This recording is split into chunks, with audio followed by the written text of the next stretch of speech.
ॐ भूर्भुवः स्वः तत्सवितुर्वरेण्यं भर्गो देवस्य धीमहि धियो यो नः प्रचोदयात्। ॐ शांति शांति शांति।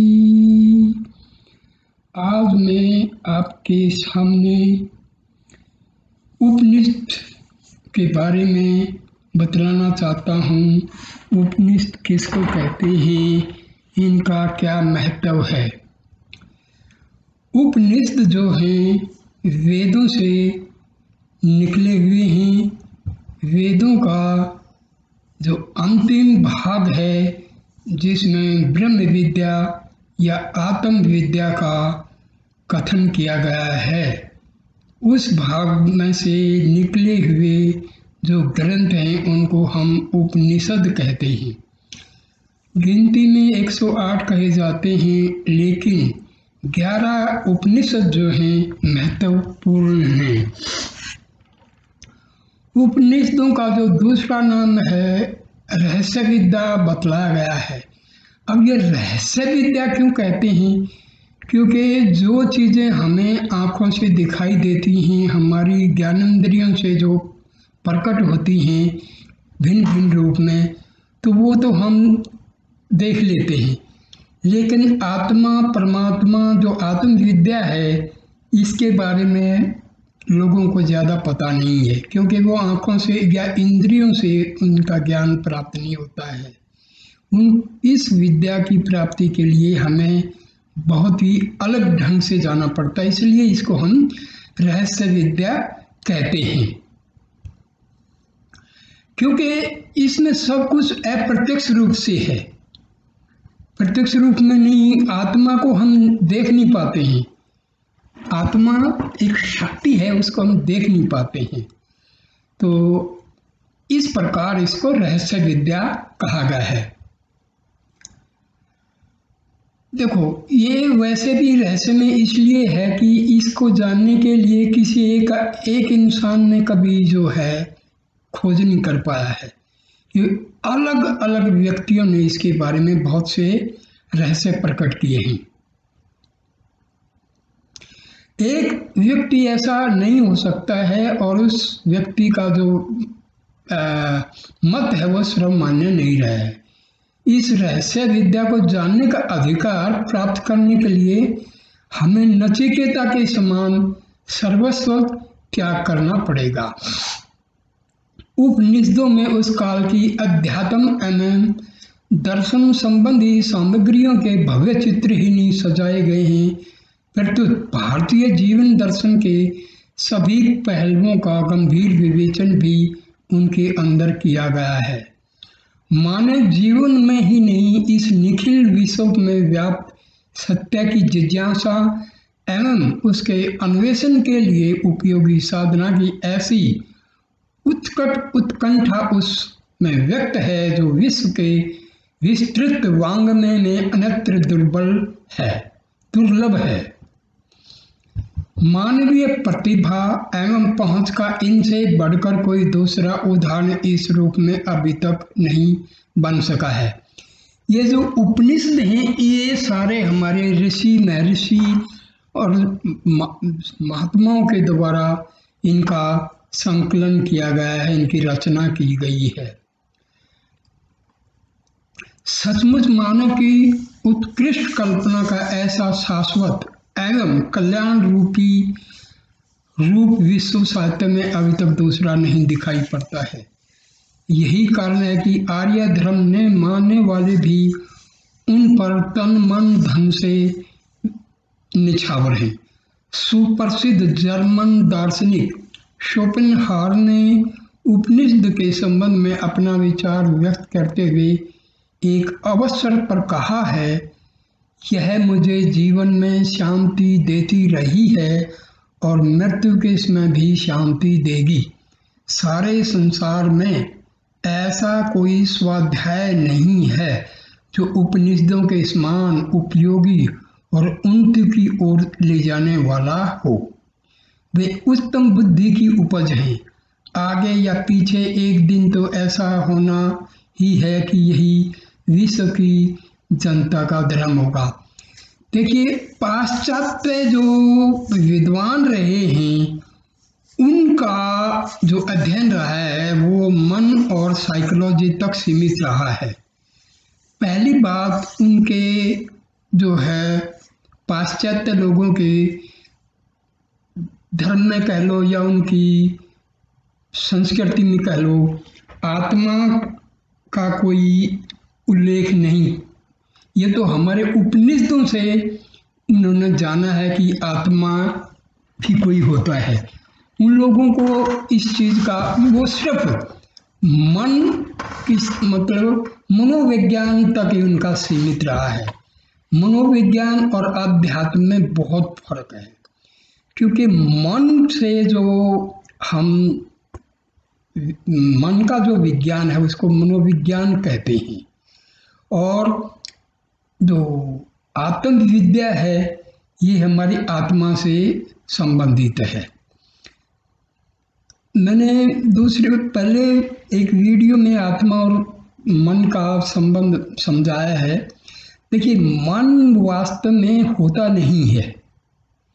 ये सारा जो खेल है हमारे जीवन का ये आत्मा से ही है। मन है क्या? मन जो है विचारों की श्रृंखला है जो हमारी आत्मा से ही उत्पन्न होती है। इसी श्रृंखला का नाम जो है मन रखा गया है। पाश्चात्य लोगों ने तो बहुत सारे ग्रंथ लिख डाले हैं मन के ऊपर। मन का कॉन्शियस माइंड वो बोलते हैं, सबकॉन्शियस माइंड बोलते हैं, और वो लोग जो है अनकॉन्शियस माइंड बोलते हैं, सुपर कॉन्शियस माइंड बोलते हैं। देखिए, ये सब अध्यात्म में हम जब जाते हैं, उपनिषदों को जब पढ़ते हैं, तो हमें पता लगता है कि मन तो केवल आत्मा का एक कर्म है, आत्मा का एक अंश है। आत्मा से विचार पैदा होते हैं। ये विचारों की जो श्रृंखला है उसका नाम हम रख देते हैं आत्मा। इसी तरह ईगो क्या है? हम अपने आप को, आत्मा को पहचानते हुए ना पहचानते हुए अपने आप को हम इस शरीर से जोड़ लेते हैं। इसी का नाम जो है ईगो है। आईनेस जो है, सेल्फ, रियल सेल्फ है, मतलब रियल आई है, एक ईगो है। फॉल्स आई ईगो है, रियल आई हमारी आत्मा है। तो ये मैंने एक वीडियो में पहले इसको काफ़ी विस्तार से समझाया है। तो सुप्रसिद्ध जो पाश्चात्य विद्वान मैक्स मुलर ने उपनिषदों के बारे में एक स्थान पर लिखा है, उपनिषद वेदांत के आदि स्रोत हैं और ये ऐसे निबंध हैं जिनमें मुझे मानवीय उच्च भावना उच्चतम शिखर पर पहुंची हुई मालूम पड़ती है। ये उद्धरण इसलिए नहीं दिए गए हैं कि इनके कारण उपनिषदों की महत्ता में कोई वृद्धि हो जाएगी, प्रत्युत इससे यह दिखाया जा रहा है कि आर्य धर्म ने मानने वाले विदेशियों की दृष्टि में उपनिषदों का क्या महत्व है। कहना तो ये चाहिए कि हम भारतीयों की संस्कृति और सभ्यता का परतंत्रतावस्था में भी जो सारे संसार में सम्मान था, उनका बहुत कुछ कारण ये हमारे ज्ञान भंडार उपनिषदों भरी रही है। उपनिषदों की एक एक वाणी में वह अमर तेज व शांतिदायी आलोक है, जिसे पढ़कर, गुनकर और आचरण कर कितनों की आंखें खुल गई, कितने सिद्ध बन गए, कितने योगी बन गए, कितने जीवन मुक्त हो गए और कितने ब्रह्म में विलीन हो गए। सहस्रों वर्षों से सरस्वती के यह आलोक में प्रसाद अकिंचनता में भी, कुबेर की समृद्धि अथवा भौतिक अभाव में भी आध्यात्मिक शांति की निधि लुटाते चले आ रहे हैं। इन्हें पाने वालों को फिर कुछ पाना नहीं रह गया। कल्पद्रुम के नीचे पहुंचकर कामनाओं का उदय हो ही कैसे सकता है। इसमें मैक्स मुलर का जो जिक्र आया है, मैक्स मुलर जर्मनी के बहुत बड़े विद्वान हुए हैं उन्होंने वैसे हमारे जो वेद साहित्य है उसका फायदा कुछ नहीं किया ज़्यादा। उन्होंने ऐसा ऐसा जो है ट्रांसलेशन किया है जो बहुत ही भयानक है। उन्होंने तो यहाँ तक सिद्ध कर दिया कि वेदों के जो ऋषि थे वो गाय का मांस खाते थे। तो भाई ऐसा है, हमारे भारतीय जो विद्वान है वो इन लोगों का पता नहीं क्यों जो है जिक्र करते हैं। इन लोगों का उद्देश्य हमारे जो संस्कृति है उसका कोई बढ़ाने की नहीं सोची, उसको गिरा किस प्रकार हमारे जो वैदिक ज्ञान है इसको नीचा दिखाया जाए। खैर ये मैं किसी और वीडियो में बताऊंगा कि किस प्रकार पाश्चात्य लोगों ने हमारा कितना संस्कृत का जो भंडार है ग्रंथों का उसको तुम लोगों ने फूंक डाला था। सारा संस्कृत का जो साहित्य है वो अवेलेबल भी नहीं है। महर्षि दयानंद जब वेदों का भाष्यकार लिख रहे थे तो उनको जर्मनी से मंगाने पड़े थे वेद। कितनी विडंबना है। तो चलिए आगे देखते हैं क्या बोल रहे हैं हम। उपनिषद शाश्वत ज्ञान की अक्षय भंडार है। ये निरंतर का ज्ञान है, ये सीधा परमात्मा का दिया हुआ ज्ञान है। सारे संसार में ऐसा कोई दर्शन नहीं, ऐसी कोई विचारधारा नहीं है जो इनसे प्रभावित नहीं हुई है। परमाणु द्वारा यह तो सिद्ध हो ही चुका है कि मुगल साम्राज्य काल में इनका प्रसार विदेशों में भी हुआ, किंतु यह भी पता लगता है कि एक समय ऐसा भी था जब भारत के इन ज्ञान दीपों ने सृष्टि की ओर छोर तक में अविद्या का अंधकार को दूर किया था। मुगलों में जो औरंगजेब के बड़े भाई थे दारा शिकोह, उन्होंने उपनिषदों का फारसी में ट्रांसलेशन भी किया था। भारतीय विद्या तथा संस्कृति की तो ये मूल स्रोत ही रही हैं। ऐसा कोई दर्शन, चाहे वह आस्तिक हो या नास्तिक, ऐसा कोई शास्त्र, ऐसा कोई तर्क नहीं है जो उपनिषदों की अमर वाणियों से निकले हुए न मालूम पड़ते हों।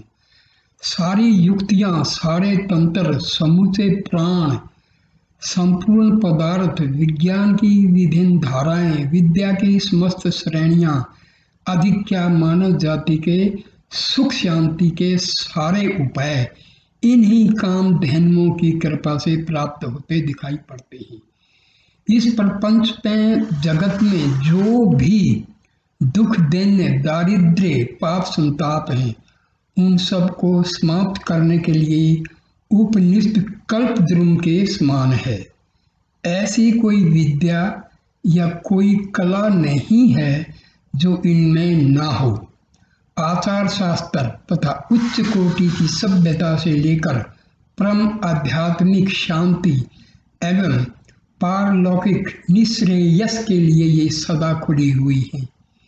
इनमें वर्णित विद्याएं कल्पना की ऊंची और मीठी उड़ान मात्र नहीं है, एक सभ्य एवं समुन्नत जाति की सहस्रों वर्षों की गहरी अनुभूतियों का उनमें रस घुला हुआ है और वे पारमार्थिक दृष्टि से क्रियात्मक हैं।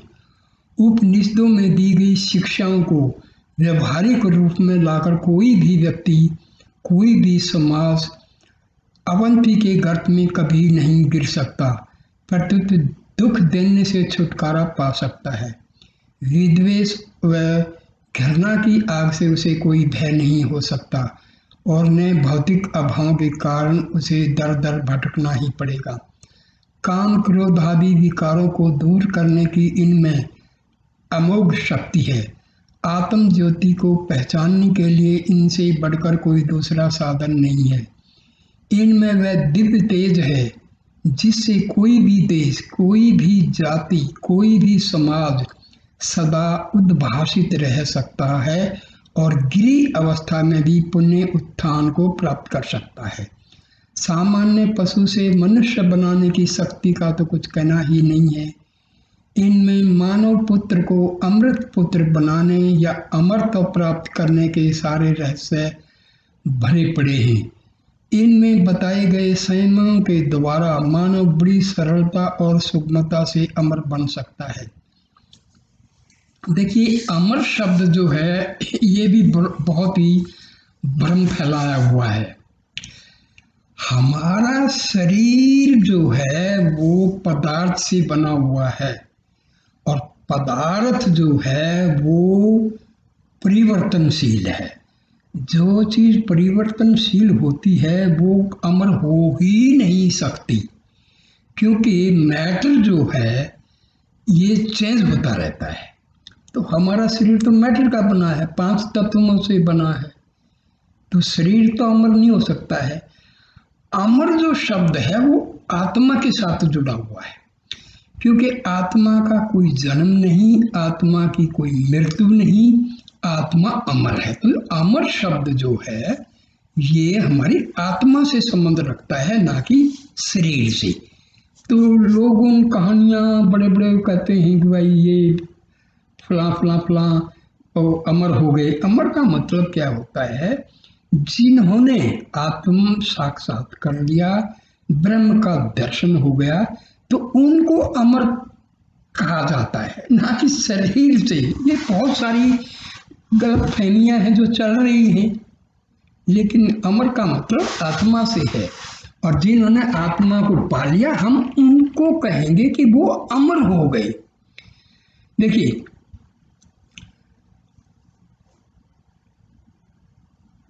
आदि शंकराचार्य ने उपनिषदों का बहुत ही अच्छी तरह से भाष्य लिखे हैं। उन्होंने इस उपनिषदों का काफ़ी ज्ञान फैलाया। स्वामी दयानंद ने भी जो है उनकी जल्दी मृत्यु होगी, क्योंकि उनको तो अपने धर्म को बचाने में ही सारा। अब रिसेंट टाइम में जो है महर्षि रमन जो हैं, उन्होंने उपनिषदों की एक एक बात को अपने जो है ज्ञान से, अपने एक्सपीरियंस से, अपने अनुभव से एक एक उपनिषदों में जो लिखा है उसको सिद्ध किया है। उससे पहले रामकृष्ण परमहंस स्वामी विवेकानंद और बाकी जो हैं रामकृष्ण मिशन के जो आज भी स्वामी हैं, वो लोग बहुत अच्छी तरह से उपनिषदों का उन्होंने ट्रांसलेशन भी किए हैं और उन्होंने अपने आप में उनका अनुभव भी किया है। ऐहिक सिद्धियों के द्वार तो इनमें खुले ही हैं, पारलौकिक समृद्धियों के लिए भी इनमें सभी साधन विद्वान हैं। देखिए, ये सिद्धि लोग कहते हैं, सिद्धि और परमात्म प्राप्ति ये दोनों अलग हैं। जो लोग सिद्धियों के पीछे पड़ते हैं ना, वो फिर आत्मा से दूर चले जाते हैं। ये सब तांत्रिक, ये विद्या तांत्रिक लोग ये वगैरह ये क्या करते हैं, ये अध्यात्मवाद से बहुत दूर होते हैं। इनके कोई मतलब नहीं है, क्योंकि वो सिद्धियाँ जो हैं वो हमारे आत्म ज्ञान के लिए रुकावट है। तो सिद्धियों का जिक्र उपनिषदों में ऐसा नहीं है। पारलौकिक समृद्धियों के लिए भी इनमें सभी साधन विद्यमान हैं, क्योंकि देखिए, वेदांत जो है ना, हमारे हिंदू धर्म में वेदांत की जो शाखा है वो बहुत ही मशहूर है। स्वामी विवेकानंद, स्वामी जो है राम तीरथ और परमहंस रामकृष्ण, महर्षि रामन, शंकराचार्य, इन लोगों ने वेदांत के ऊपर बहुत अनुभव भी किए, ग्रंथ भी लिखे हैं। वेदांत का मतलब होता है वेदों के अंत में जो ज्ञान है आत्मा का, वो वेदों का अंतिम भाग कहे जाते हैं। उपनिषदों में वर्णित तथ्यों पर आधारित है। यह समझना चाहिए कि वे केवल पारलौकिक सिद्धियों की देने वाली हैं, प्रतिदिन में ऐहिक जीवन की विविध समस्याओं को हल करने की प्रेरणा है। किंतु मीठा मीठा चिल्लाने से जिस प्रकार मुंह मीठा नहीं हो सकता, उसी प्रकार केवल उपनिषद के वाक्यों के बार बार उच्चारण से भी वास्तविक सुख शांति की प्राप्ति नहीं हो सकती। केवल पुस्तकों के रट लेने से या किसी का उपदेश सुनने मात्र से आत्मज्ञान प्राप्त नहीं हो सकता। इस संबंध में मुंडकोपनिषद में कहा गया है, जिसका ट्रांसलेशन में बताता हूँ हिंदी में, अर्थात यह आत्मा वेदादि के अध्ययन से नहीं मिलता। देखो, वेदादि या उपनिषद पढ़ने से रास्ता हमें मिल जाता है, रास्ते पर चलना हमें है, अनुभव करना है, प्रयत्न करना है। केवल पढ़ने से कुछ नहीं होता है। ने बुद्धि की सूक्ष्मता से या बहुत से शास्त्रों के सुनने या अनेक विषयों की जानकारी से ही वह मिलता है। जो पुरुष इस संसार में केवल इसी आत्मा का वर्णन करता है, उसी को इसकी प्राप्ति होती। देखिए, आत्मा का वर्णन क्या होता है? हमें पूरा 24 घंटे में हमारा जो है संपत्ति को बढ़ाने में, संसार में लगा रहता है। खाते हैं, पीते हैं, सो जाते हैं, यही हमारी दिनचर्या है।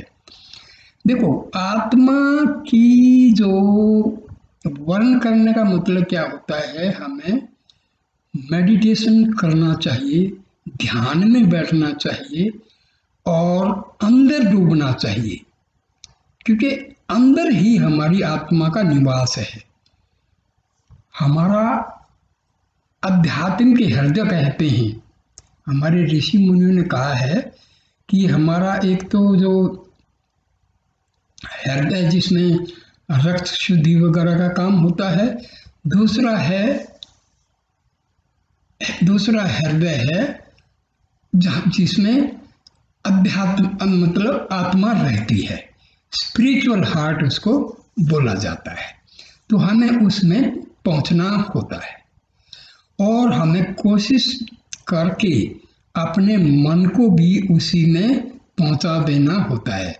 जब हमारा मन हमारी कोशिशों के द्वारा स्पिरिचुअल हार्ट में, जब हृदय में पहुंच जाता है और वो आत्मा में वापिस समाहित हो जाता है, तो हम कहते हैं आत्म ज्ञान हो गया, सेल्फ रियलाइजेशन हो गया, आत्म साक्षात्कार हो गया। भाई, ये करने से होता है, ये बहुत मुश्किल है ही नहीं, आसान इसलिए नहीं है क्योंकि हम टाइम जो है इतना मिलता नहीं है कि हम कर पाए। लेकिन भाई, असली यदि ज्ञान प्राप्त करना है तो घंटा 2 घंटा डेली बैठ के जो है अंदर डूबना चाहिए। अंदर डूबने का, देखो, ये भी थोड़ी है गलती है। अंदर डूबने का मतलब क्या होता है कि हमारा जो मन है ना, उसकी नेचर है बाह्यगमन, एक्स्ट्रावर्ट होता है हमारा माइंड। हमें इसको अंदर की तरफ, इसकी डायरेक्शन चेंज करनी।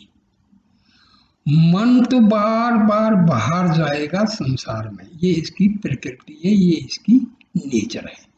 हमें प्रयत्न क्या करना है कि आहिस्ता आहिस्ता मनन के द्वारा, कंटेम्पलेशन के द्वारा और अफर्मेशन के द्वारा, विजुअलाइजेशन के द्वारा मन की डायरेक्शन बाहर से हटा करके अंदर की तरफ करना है।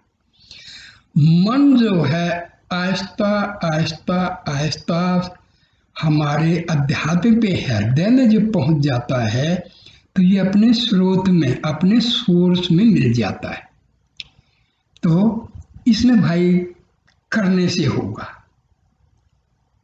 ये मैं जो बता रहा हूँ ना, क्योंकि मैं करता हूँ और बहुत ये मुश्किल भी नहीं है, और भाई आसान तो इसलिए नहीं है कि हम करते नहीं। जब हम करते ही नहीं है तो भाई मुश्किल है, लेकिन जब करना शुरू कर दोगे ना तो केवल आनंद है। शुरू में तो कष्ट होंगे, इसके बारे में मैं बाद में बताऊंगा। अभी तो अपना जो असली विषय उपनिषदों की महत्व क्या है तो उसी पर चलने दो। आत्मा उसी भाग्यशाली को अपना स्वरूप दिखाता है। किसको? जो मैं बता रहा हूँ, जो बैठता है उठ के सुबह 3-4 बजे 2-2.5-3 घंटे बैठ के ब्रह्म वेला में और कोशिश जब करता है ना, तो भाई आनंद है, आनंद ही आनंद है दोस्तों। मुश्किल है जब तक आप कोशिश नहीं करते। कोशिश कर लो, आनंद है। इससे बड़ा दुनिया में कोई आनंद है? आपको बहुत भी आनंद आएगा। देखो, ये मैं उपनिषदों की महत्ता इसलिए बता रहा हूँ कि आप लोगों का जो है ध्यान इस आत्म विद्या की तरफ देखो, हमारे ऋषि मुनियों ने हमारे 4 उद्देश्य बताए हैं जीवन के: धर्म, अर्थ, काम और मोक्ष। देखो, अर्थ मतलब पैसा तो खूब कमाते हैं, गृहस्थ जीवन में सारा जिंदगी खपा देते हैं, ठीक है ना। धर्म, देखो धर्म की भी एक अलग से जो धर्म की परिभाषा जो है ना भाई, धर्म क्या है ना, धर्म बनाया गया है इंसान के द्वारा। और अध्यात्म जो है ना, वो एक हर इंसान की आत्मा है। आत्मा को पहचानना ये अध्यात्मवाद है। तो असली धर्म तो भाई अध्यात्मवाद है। वैसे लोगों ने बना लिया है, ये हिंदू है, ये मुस्लिम है, ये क्रिश्चियन है, ये सिख है। तो ये तो भाई मानव के द्वारा बनाए गए हैं, इसके नियम भी मानव के द्वारा बनाए गए हैं। तभी तो हम मानव तो एक लिमिट है, फाइनाइट है। आत्मा इनफिनिट है भाई। एक आप फाइनाइट की तरफ क्यों झुकते हो? Why don't you come to the infinite? आत्मा इनफिनिट है। अरे थोड़े से गिलास के पानी को छोड़ के समुद्र की तरफ दौड़ो। आत्मा एक समुद्र है, अथाह ज्ञान का सागर है। आप क्यों मन रूपी गिलास के थोड़े से पानी में ही खुश होना चाहते हो दोस्तों? चलिए, तो बलहीन अर्थात ब्रह्मचर्य विहीन परमादि और अशास्त्रीय तप में निरत को भी आत्मा नहीं मिलती, कभी नहीं मिलेगी। इसको तो भाई किसको मिलेगी? जो कोशिश करेगा। और कोशिश बहुत मुश्किल नहीं है भाई, ना उसमें पैसा लगता है, ना कुछ धन दौलत लगता है। और देखो, आप लोग बैठ के ध्यान करना शुरू कर दो। ये गुरु का चक्कर भी एक बड़ा घंटा, बहुत ही टेढ़ा काम है।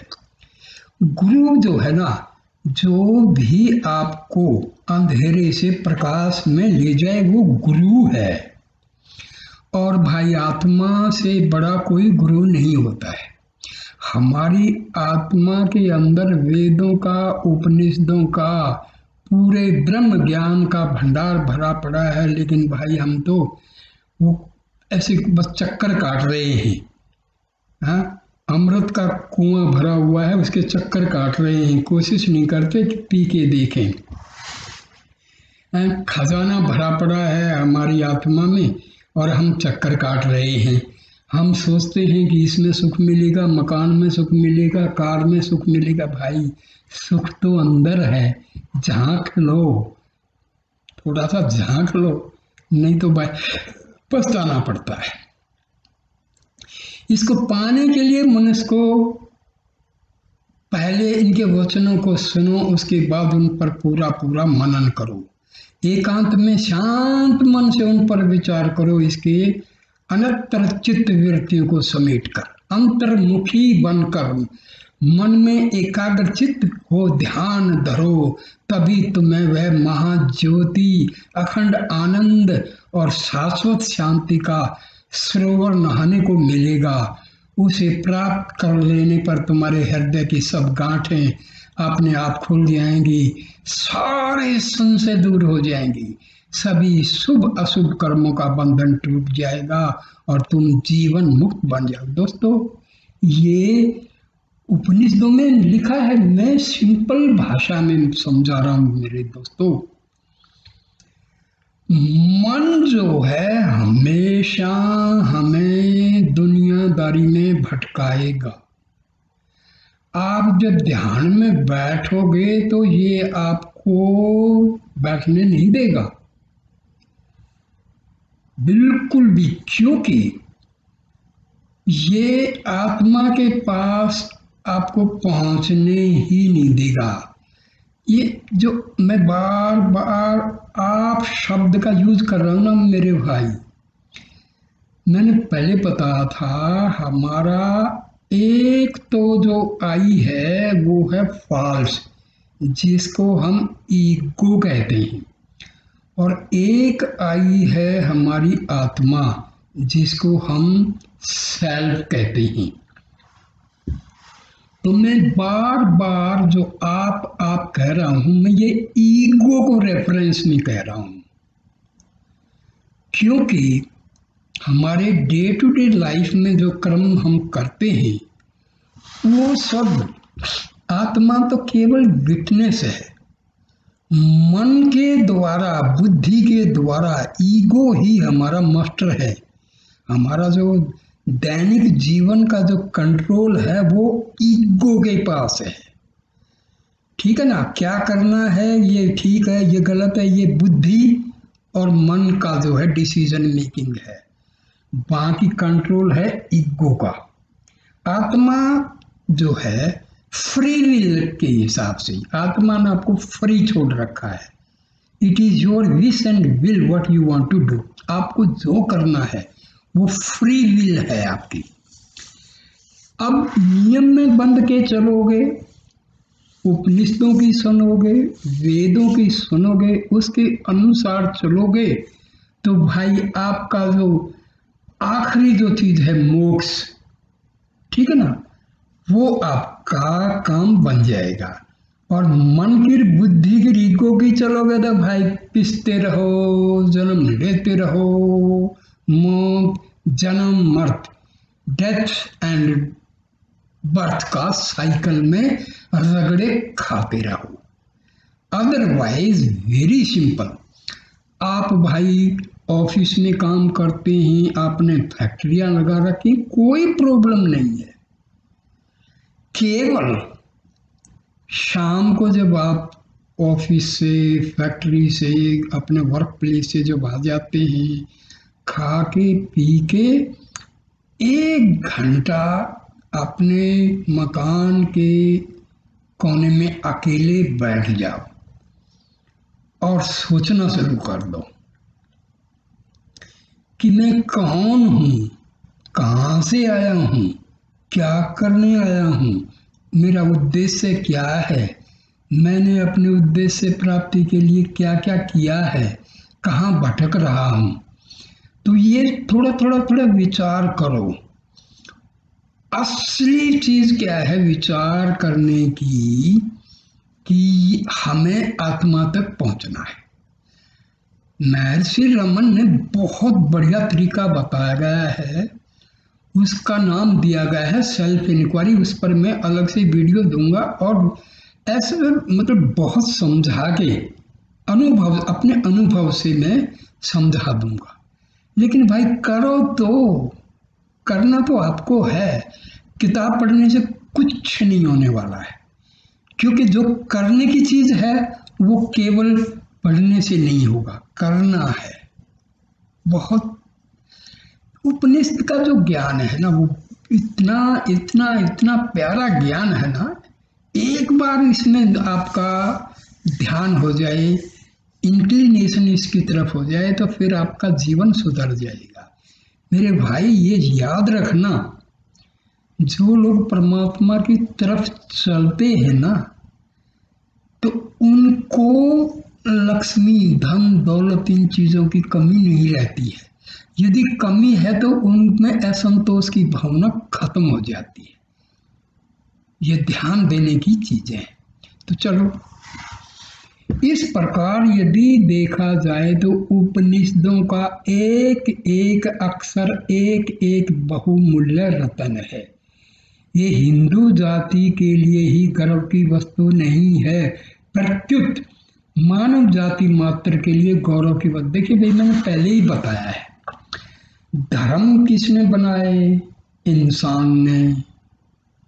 आत्मा क्या है? ये तो शाश्वत है। It is परपीचुअल, it is continuing from unknown times. तो भाई, आत्मा की जो विद्या है ये ना हिंदू की है, ना क्रिश्चियन की है, ना मुस्लिम की, ना सिख की, ना जैन की, ये किसी की भी नहीं है भाई, ये तो आपकी है। हम इसको भटक के और भाई गुरुओं का चक्कर, ये चक्कर, इनमें भटक गए और केवल हमें दुख मिल रहा है। कोई कहता है इसकी पूजा करो, कोई कहता है उसकी पूजा करो, कोई कहता है उधर जाओ, कोई कहता है उधर जाओ। अरे मेरे भाई, जहाँ जाना है वहाँ कोई नहीं बताता, क्योंकि लोगों ने दुकान खोल रखी है। यदि उन्होंने आपको बता दिया भाई परमात्मा तो आपकी आत्मा और परमात्मा सब एक ही है, तो भाई उनकी दुकान तो बंद हो जाएगी। चक्कर ये है, उपनिषद का ज्ञान केवल केवल केवल सच्चा ज्ञान है। वेद का ज्ञान केवल केवल सच्चा है, उसमें दो नहीं है। एब्सोल्यूट, एब्सोल्यूट जो शब्द बना है ना इंग्लिश में, वो एब्सोल्यूट का मतलब होता है जो सच है। और सच क्या है? आत्मा और परमात्मा। तो इसमें धर्म की तो बात ही नहीं आती। तो उपनिषदों ने तो भाई आत्मा का वर्णन किया हुआ है। जब आत्मा का वर्णन किया है तो इसमें धर्म की कोई बात ही नहीं। हिंदू आत्मा तो भाई क्रिश्चियन की भी है, आत्मा तो मुस्लिम भाइयों की भी है, आत्मा तो हिंदुओं की भी है। तो आत्मा का जो ज्ञान है वो किसी धर्म का तो है ही नहीं। ये है ना, बात तो सिंपल है, लेकिन भाई सिंपल कहाँ, देखो मारकाट हो रही है, धर्म के नाम पर तो भैया युद्ध हो रहे हैं। ये चक्कर है। क्यों? क्योंकि हम आत्मा के पास जाना ही नहीं चाहते। तो मानवता की सीमा लांघकर ऊपर उठाने की इनमें ऐसी ऐसी युक्तियां दी गई हैं जो कभी व्यर्थ होने वाली नहीं है। इस परमाणु एवं उद्रजन युग में भी इनकी ज्योति मलिन नहीं हुई है। समस्त मानवता को उबारने की इनमें अद्भुत एवं प्रचंड शक्ति है। विज्ञान ने अपने चरम विकास में भी समूची प्रकृति पर विजय प्राप्त करने में अपनी हार ही स्वीकार की है, किंतु उपनिषदों के वर्णित तत्वों में समूची प्रकृति मुट्ठी में हस्तगत होती दिखाई गई है। यह कोई भावुकता नहीं है, इसमें वस्तु स्थिति को प्राप्त करने के लिए अपने संकुचित व्यर्थ से ऊपर उठकर सोचना पड़ेगा। आज तक मृत्यु से पराजित विज्ञान को दर दर ठोकरें खाने के बाद यह स्वीकार करना ही पड़ता है कि इसे वश करने की कोई शक्ति उसके पास नहीं है। किंतु उपनिषदों ने अमरत्व प्राप्ति की युक्तियां स्थल स्थल पर बताई गई हैं। दोस्तों, मैंने पहले ही बताया, अमरत्व कुछ शरीर का नहीं होता भाई, यहाँ ये चक्कर है। कहानियां बनाती हैं, फलां ऋषि थे, फलां अश्वस्थामा, ये वो घूमते हैं अमरत्व। भाई ऐसा है, ये अमरत्व जो शब्द है वो आत्मा के लिए है। आत्मा ही अमर है, शरीर अमर नहीं होता है। ये हो जाता है जब लोग योग शक्ति से अपना जो सूक्ष्म शरीर है उसको थोड़ा थोड़ा करके अपना जो फिजिकल बॉडी में कन्वर्ट कर सकते, ये है। लेकिन ये बड़ी योग विद्या की चीज है, साधारण मानव के लिए ये कल्पना से परे की चीज है। ये उक्तियां कल्पना प्रसूत नहीं है, सहस्रों वर्षों की गहरी अनुभूतियों तथा क्रियाओं का इनमें पुट है। आज के युग में भी उपनिषदों के प्रभाव से स्वामी विवेकानंद, स्वामी रामतीर्थ, रामकृष्ण परमहंस आदि ने अपने जीवन में अमरत्व के अक्षरों का जो अनुभव किया है उसका पता सारे संसार को है। ये मैं पहले ही बताया नहीं, ये हमारे मतलब रामकृष्ण परमहंस, स्वामी विवेकानंद, स्वामी रामतीर्थ, शंकराचार्य और महर्षि रामन और परमहंस रामकृष्ण पिछली शताब्दी के ये दो ऐसे महान संत हुए हैं, ऋषि हुए हैं, जिन्होंने उपनिषदों और वेदों के ज्ञान को बिल्कुल सरल तरीके से समझाया है। मैंने रामकृष्ण परमहंस और महर्षि रमन की साहित्य को पढ़ा है, समझा है और अनुभव भी कर रहा हूँ। तो भाई ये जो कुछ अध्यात्मवाद जो है वो अनुभव का है। पढ़ने से, केवल पढ़ने से नहीं, पढ़ना जरूरी है, बिना पढ़े तो पता नहीं लगेगा। पढ़ो मगर फॉलो करो उसको। केवल पढ़ने से नहीं होगा, बिना पढ़े भी नहीं होगा। जब पढ़ोगे नहीं, जब पता ही नहीं होगा तो आप करोगे क्या? तो पढ़ो, समझो, रास्ता पता करो और फिर उस रास्ते पर चलो, फिर जीवन का आनंद ही आनंद है। उपनिषदों के रहस्यात्मक विचारों की परंपरा से न केवल हिंदू जाति के जीवन दर्शन ही प्रभावित हैं, प्रत्युत बौद्ध तथा जैन दर्शनों पर भी उनकी अमिट छाप है। देखिए, महात्मा बुद्ध और महावीर जैन, इनके बारे में इनके शिष्यों ने काफी कुछ साहित्य लिख दिया, अपनी मर्जी से भ्रम फैला दिया। नहीं तो भाई यही सेम है। बौद्ध का यदि एक एक असलियत देखोगे तो उन्होंने क्या किया था, वही तो ध्यान तो किया था ना, आत्मा का साक्षात्कार तो किया था। लेकिन बाद में उनके शिष्यों ने काफी कुछ लिख डाला है, चलो वो हमारा विषय नहीं है। सूफियों की रहस्य भावना, मुसलमानों का एकेश्वरवाद, कृष्णों की रहस्यवादिता, शोपेनहावर का दार्शनिक विचार, राजा राम मोहन राय के ब्रह्म समाज की मूल भावना, स्वामी दयानंद, कविंद्र रविंद्र और योगेंद्र अरविंद की विचारधाराएं उपनिषदों से अत्यधिक प्रभावित हैं। शंकराचार्य, रामानुज, वल्लभ, माधव आदि आचार्य ने तो इन्हीं की पृष्ठभूमि पर अपने सिद्धांतों की अवतारण की है। यह सही है कि इन उपनिषदों की विचारधारा में जीवन के संध्याकाल, संन्यास आश्रम के अनुभवों के अमूल्य पवित्र विचार संग्रहित हुए हैं और ये आर्य जीवन के संन्यास आश्रम की स्थिति के प्रतीक हैं।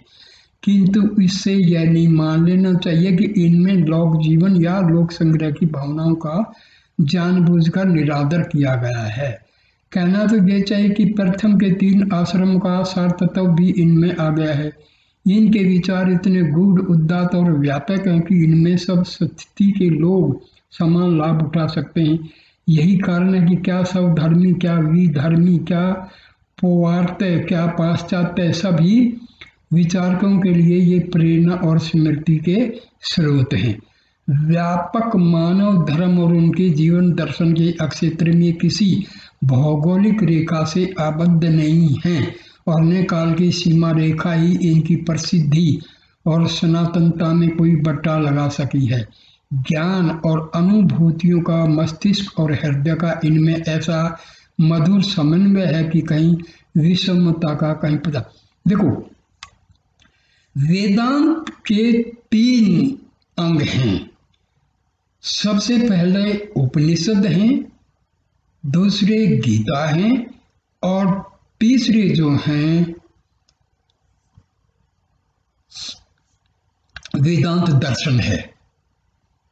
वेद व्यास का जो लिखा हुआ है ब्रह्म सूत्र, जिसको हम वेदांत दर्शन कहते हैं। ये 3 अंग हैं, उपनिषद, गीता और ब्रह्म सूत्र। तो यद्यपि विषय की व्यापकता के कारण सभी दर्शन एवं संप्रदाय अपने मतों की पुष्टि के लिए उपनिषदों का आश्रय लेते हैं, किंतु उत्तर मीमांसा वेदांत दर्शन की ही विशेष विवेचना इनमें की गई है। यही कारण है कि आचार्य शंकर ने अपने मत के प्रतिपादन में स्थल स्थल पर इनका उपयोग किया है। ब्रह्म की व्यापकता, आत्मा की नित्यता, लौकिक सुख की अक्षण भंगुरता, मुक्ति की उपलब्धि आदि विषयों का इनमें प्रमुख रूप से प्रतिपादन किया गया है। यद्यपि वे वास्तव में ज्ञान कांड के समर्थक हैं, किंतु उपासना और कर्म कांड का भी इनमें बहिष्कार या निरादर नहीं किया गया है। आज के विज्ञान युग ने उपासना और कर्म कांड को मानव स्वभाव से कुछ दूर कर दिया है, किंतु ज्ञान का अक्षेत्र आज भी पूर्ववत अबाधित है। इसमें काल कर्म से परिवर्तन की कोई गुंजाइश नहीं है। फलस्वरूप उपनिषदों में परमात्मा, आत्मा, सृष्टि, पुनर्जन्म, स्वर्ग, धर्म, आचार आदि का जो विवरण अथवा परिचय दिया गया है वह आज भी ज्यों का त्यों है। बड़े बड़े वैज्ञानिक विद्वानों के तर्कों और नास्तिकों की शंकाओं को वहाँ फटकने की भी स्थिति नहीं मिलती। यही कारण है कि सनातन हिंदू जाति की रीढ़ विधर्मियों के घोर अनाचारों में भी नहीं टूटी। प्राय शासन की क्रूर श्रृंखलाओं में शताब्दियों तक जकड़े रहने पर भी उसमें जड़ता नहीं आई। लाखों आंधी तूफानों बवंडर के बीच में पड़ने पर भी उसका तेज। देखिए, कुछ देश तो गुलामी के कारण अपनी संस्कृति को खो चुके, क्योंकि संस्कृति उनकी थी ही नहीं। हिंदुस्तान 900 साल तक गुलाम रहा, लेकिन आज भी भारत की हिंदू धर्म की जो संस्कृति है वो आज भी अडिग है।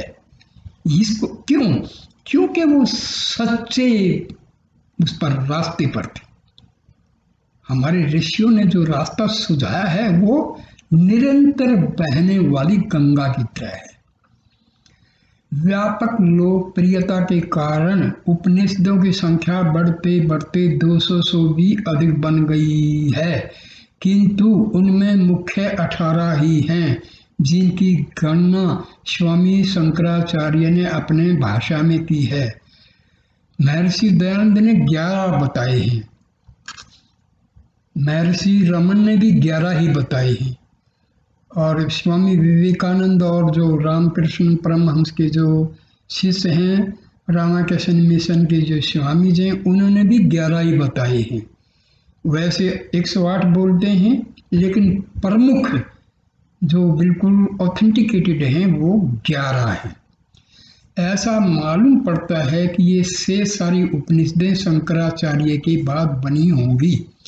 जहाँ तक गंभीरता और विचारों की उच्चता एवं उदात्तता का प्रश्न है, इन परवर्ती उपनिषदों से उपयुक्त 18 उपनिषदों की तुलना नहीं की जा सकती, पर इनमें भी ऐहिक एवं और पारलौकिक सिद्धियों की विवेचना एवं गवेषणा की गई है। 18 उपनिषदों में ईश, केन, कठ, मुंडक, प्रश्न, मांडुक्य, तैत्तिरीय, छांदोग्य, सवेत्वास्वर आदि के नाम प्रमुख हैं। इनमें से 12 उपनिषदों पर भगवान शंकराचार्य ने अपना सुविस्तृत भाष्य लिखा है।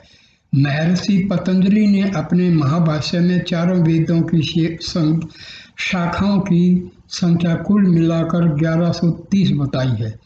प्राचीन साहित्यकारों का आग्रह है कि वेदों की जितनी शाखाएं थी उतनी ही संहिताएं भी थी, उतने ही ब्राह्मण और आरण्यक थे और उतने ही कल्पसूत्र और उपनिषद थी, किंतु आज इन सब का कोई पता ठिकाना नहीं है। वो पहले ही बताया था, विदेशियों ने हमारे अच्छे अच्छे जो लाइब्रेरी थी सब जला डाली थी। अड्यार मद्रास की थियोसॉफिकल सोसाइटी ने जो लगभग 200 उपनिषद प्रकाशित की हैं, उनमें से बहुतरे परिवर्तित काल की रचनाएं हैं। उपर्युक्त उपनिषदों जैसी गंभीरता, व्यापकता तथा उदात्तता उनमें नहीं है। उनमें से अधिकांश शैव, शाक्त एवं वैष्णव संप्रदाय की पृष्ठभूमि मात्र बन गई है। उपनिषदों का यह कर्णिक विकास स्पष्ट संकेत करता है किस प्रकार आरंभ में हमारे धर्म और विचारधारा में संकुचित भावना अथवा सांप्रदायिकता का कोई स्थान नहीं था। निखिल विश्व और ब्रह्म जैसे व्यापक प्रश्नों पर ही विचार किया जाता था, परंतु बाद में बढ़ते बढ़ते यह धारा शैव, वैष्णव और शाक्त समुदाय की परिधि में आफर फंस गई और जिसके परिणाम स्वरूप हम विशृंखल बन गए। हमारी ज्ञान गरिमा घट गई, हम ऊपर से नीचे उतरने लगे और आज पहुँचते पहुँचते ऐसी जगह आकर रुक गए हैं कि हमें यह सहसा विश्वास ही नहीं होता कि ज्ञान की ये उज्जवल मणियाँ हमारे ही पूर्वजों के मस्तिष्क से आविर्भूत हुई हैं। शांति की है मंदाकिनी हमारे ही पूर्वजों के विशाल हृदय से प्रवाहित हुई है। प्रगतिवादी अथवा विकासवादी चिल्लाते हैं कि जो कुछ पुराना हो गया है वह सड़ गया है, उन्हें छोड़कर आगे चलो, पीछे की ओर मुख कर हम उन्नति के शिखर पर नहीं चढ़ सकेंगे, आदि आदि। किंतु उन्हें यह सोचने की आवश्यकता नहीं पड़ती कि क्या करोड़ों वर्ष का यह सौरमंडल, यह धरातल, यह हिमवान, यह गंगा यमुना की निर्मल धारा पुरानी हो गई है, इन्हें छोड़ देना ही ठीक है। इनसे पूर्ववत लाभ होने की संभावना अब नहीं रह गई है, वे सब के सब नष्ट कर देने ही लायक हैं। ठीक, यदि कोई प्रगतिवादी यह कहने की हिम्मत कर सकता है कि हाँ ये सब उपेक्षणीय हो गए हैं, तो फिर उसके लिए मानव संस्कृति की ये मूल स्रोत उपनिषद भी कूड़ा करकट से ही हो सकती है। परंतु अभी ज्ञान उन्माद का ऐसा कठोर युग शुरू नहीं हुआ है। विज्ञान उद्रजन बन तक पहुंचकर भी बहुत नीचे है। उपनिषदें अभी बहुत ऊंची हैं, उनमें वर्णित जीवन के तत्वों की प्राप्ति अभी विज्ञान से संभव नहीं है।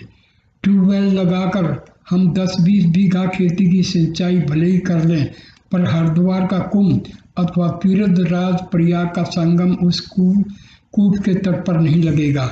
भीतर घुसकर देखिए इनके रत्नों की कुछ अमंद छवि जो तन मन के संतापों को दूर भगाने में आज भी यथापूर्व है। केवल हमारी आंखें बदल गई हैं, इनमें भी अज्ञान, प्रमाद और अभिमान का चश्मा चढ़ा हुआ है। उसे उतार का हम तनिक निहारें तो सही। अज्ञान और अविद्या में भ्रमते हुए भी अपने को धीर और पंडित मानने वाले मूर्ख लोग नाना कष्टों एवं योनियों में भी उसी प्रकार भटकते और ठोकर खाते फिरते हैं जैसे एक अंधे के पीछे चलने वाले दूसरे अंधे। सत्य की ही इस संसार में विजय होती है, असत्य की विजय कदापि नहीं होती।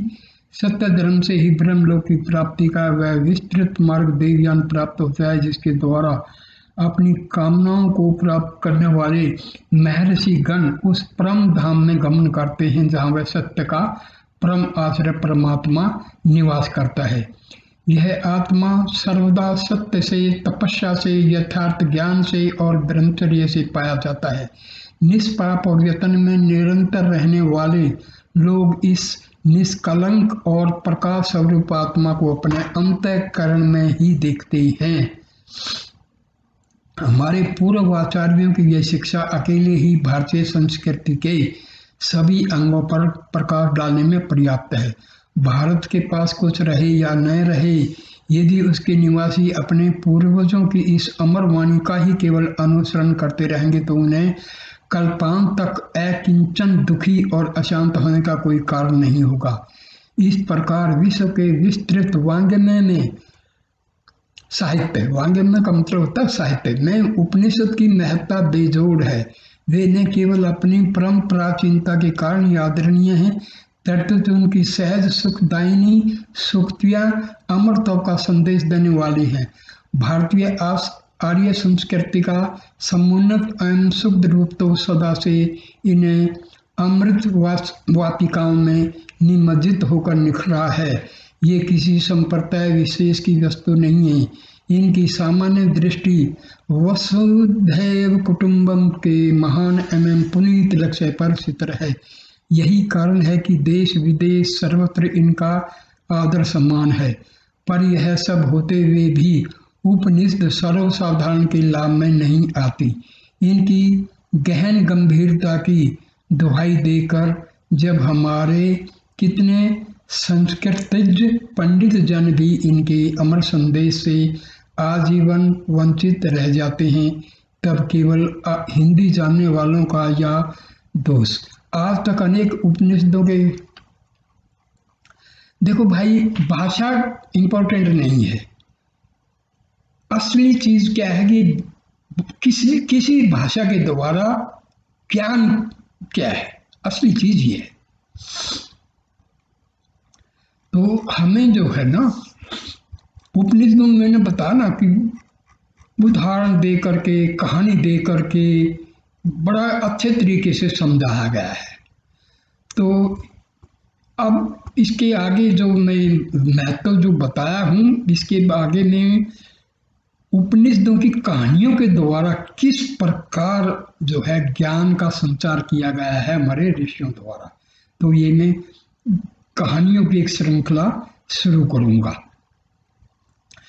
क्योंकि कहानियों में अलंकारिक भाषा का यूज किया गया है। जैसे कठोपनिषद में नचिकेता कोई वास्तव में नहीं रहा है। नचिकेता एक विद्यार्थी है, एक साधक है, एक जिज्ञासु है। उसने यमराज से जो है आत्मा का ज्ञान प्राप्त किया। तो श्वेत केतु है वगैरह वगैरह बहुत ऐसी। तो कहानियों से हमें उनका जो है ज्ञान सही मिल जाएगा। तो दोस्तों, ये आप लोग जो हैं, मेरी जो चैनल है उसमें आप अपने क्वेश्चन लिख करके मेरे से पूछ सकते हैं, ठीक है। क्योंकि जो अध्यात्म ज्ञान है ना, वो अनुभव के द्वारा प्राप्त किया जाता है, किताबें पढ़ के नहीं। किताबें तो टीवी में आप दुनिया भर के बैठे हैं पंडित लोग, प्रचारक हैं, वो पढ़ देते हैं बहुत सारे। देखो, अनुभव के द्वारा जो ज्ञान अर्जित किया जाता है वही उपयोगी होता है। किताब से पढ़ लिया और सुना दिया तो वो उसका असर भी नहीं होता है, ठीक है।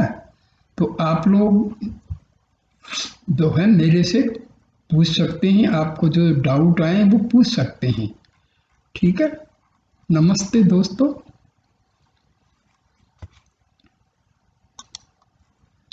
अच्छा, एक कृपा करना, मेरी जो चैनल है जिसमें आपने ये पढ़ा है उसमें कृपा करके आप लोग लाइक, कमेंट और सब्सक्राइब जरूर कर देना।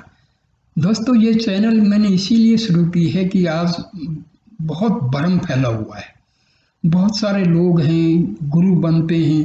देखिए, एक होता है निष्काम कर्म जिसको हम बोलते हैं, बिना किसी स्वार्थ के सत्य क्या है वो बताना, ये असली निष्काम कर्म है। तो भाई, जो मेरा अनुभव है, जो मैं करता हूँ, पढ़ता हूँ, ध्यान परमात्मा का करता हूँ, उसके अनुभव के आधार पर आप मेरे से अपने डाउट्स पूछ सकते हैं, ठीक है। नमस्कार।